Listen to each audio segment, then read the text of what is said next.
This story is called Anansi and his 6 sons. Anansi is a trickster character of West Africa. Sometimes he is a man, and sometimes he is a spider.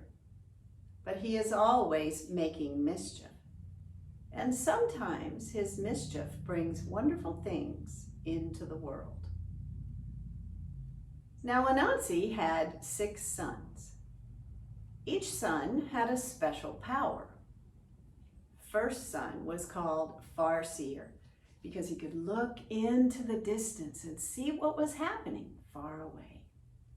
Second son was called Road Builder because he could spin a smooth trail that you could follow easily. Third son was called Water Drinker because he could drink and drink and drink and not be full. Fourth son was called Game Skinner because he had a long, sharp knife that he used to cut up an animal so that you could cook it and eat it. Fifth son was called Stone Thrower because he could find a stone and throw it and hit the target every time. And sixth son was called Pillow because he was so round and soft. Now one day, Anansi was out walking, and I'm going to use my spider gloves to make Anansi with my hands. And you can do that too. If you put your thumbs together, that is Anansi's head. Your fingers are his legs, 4 on one side and 4 on the other. Now one day, Anansi was out walking, when he fell into trouble. Splash! He fell into the river, and up from the bottom swam a great fish who, gulp, swallowed Anansi down.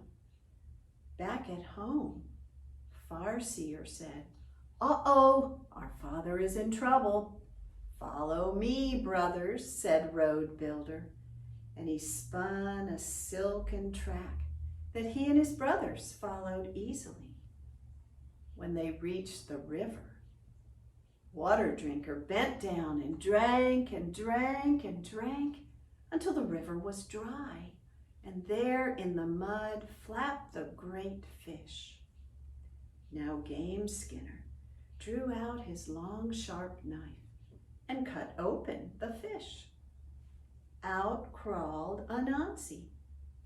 But before he could go home with his sons, down from the sky flew a great eagle who seized Anansi in his talons and flew away with him.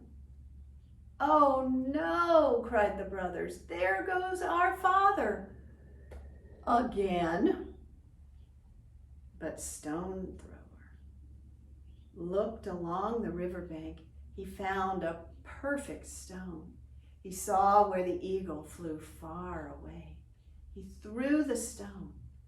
It struck the eagle, thwack, who was so surprised he dropped Anansi, who went rolling and tumbling down through the air, closer and closer to the hard ground. But down below ran little Pillow, crying, "Do not worry, father, I will catch you." And so Anansi climbed down, and he and his sons went home. Later, Anansi was out walking again, walking, when he found something in the path he had never seen before. It was large and round and glowed with a cool silvery light. "This is beautiful," said Anansi, "a treasure. I will take this treasure home and give it to the son of mine who saved me."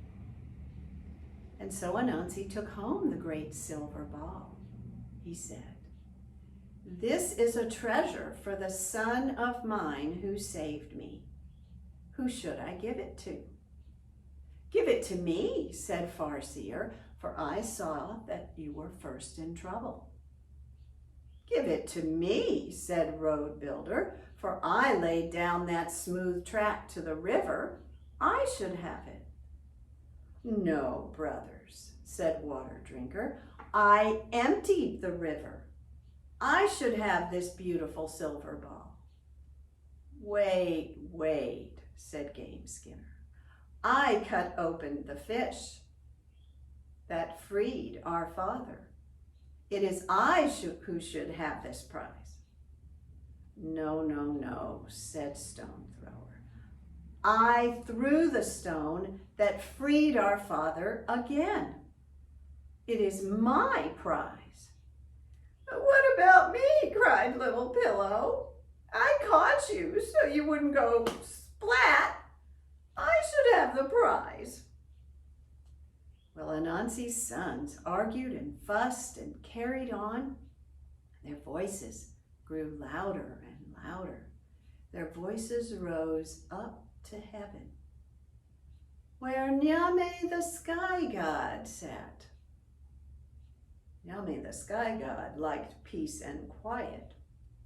"What is all this noise and commotion?"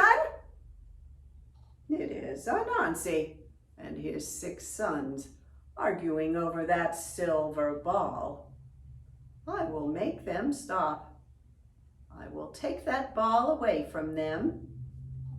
And so Nyame bent down and picked up that great silver ball. He took it away from Anansi and his sons.